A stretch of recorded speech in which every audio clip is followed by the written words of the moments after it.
उत्तर प्रदेश के बरेली में पिछले शुक्रवार को आई लव मोहम्मद पोस्टर को लेकर भड़की हिंसा के बाद पूरे प्रदेश में जुम्मे की नमाज को लेकर प्रशासन अलर्ट मोड पर आ गया है। पिछले हफ्ते हुई घटना के बाद आज पहला जुम्मा है और इसे देखते हुए संवेदनशील जिलों में सुरक्षा के अभूतपूर्व इंतजाम किए गए हैं। पुलिस, पीएसी और आरएएफ की टुकड़ियां लगातार फ्लैग मार्च कर रही हैं। साथ ही मस्जिदों और प्रमुख चौराहों पर भी भारी पुलिस बल की तैनाती की गई है। बरेली समेत कई जिलों में पुलिस ने साफ संदेश दिया है कि किसी भी तरह की शरारत या उपद्रव करने वालों को बख्शा नहीं जाएगा। खुफिया विभाग को भी विशेष सतर्कता बरतने के निर्देश दिए गए हैं। भीड़ को नियंत्रित करने के लिए सीसीटीवी कैमरों और ड्रोन से निगरानी रखी जा रही है। हालात को देखते हुए बरेली में अगले 48 घंटों तक इंटरनेट सेवाओं पर रोक लगा दी गई है ताकि किसी भी तरह की अफवाह या भड़काऊ संदेश का प्रसार न हो सके। इसी बीच ऑल इंडिया मुस्लिम जमात के राष्ट्रीय अध्यक्ष मौलाना मुफ्ती शहाबुद्दीन रजवी बरेलवी ने भी मुसलमानों से संयम बरतने और शांति बनाए रखने की अपील की है।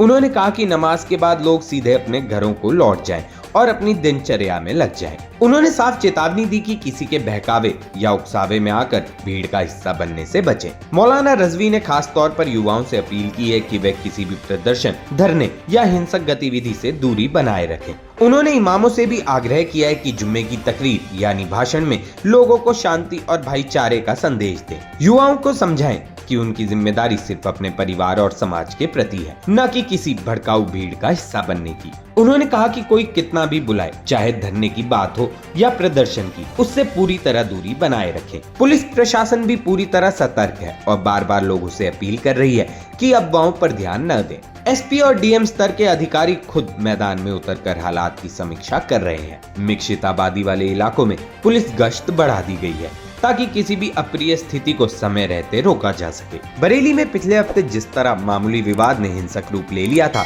उससे प्रशासन कोई जोखिम नहीं लेना चाहता। इसी वजह से इस बार सुरक्षा इंतजाम कई गुना बढ़ा दिए गए हैं। आम जनता से भी अपील की जा रही है कि वह अफवाह फैलाने वालों को तुरंत प्रशासन को सूचित करे। कुल मिलाकर उत्तर प्रदेश प्रशासन और धर्मगुरु दोनों ही इस बात पर जोर दे रहे हैं कि कानून व्यवस्था बिगाड़ने की हर कोशिश को नाकाम किया जाएगा। जुम्मे की नमाज अमन और सुकून का पैगाम दे, यही सबकी कोशिश है।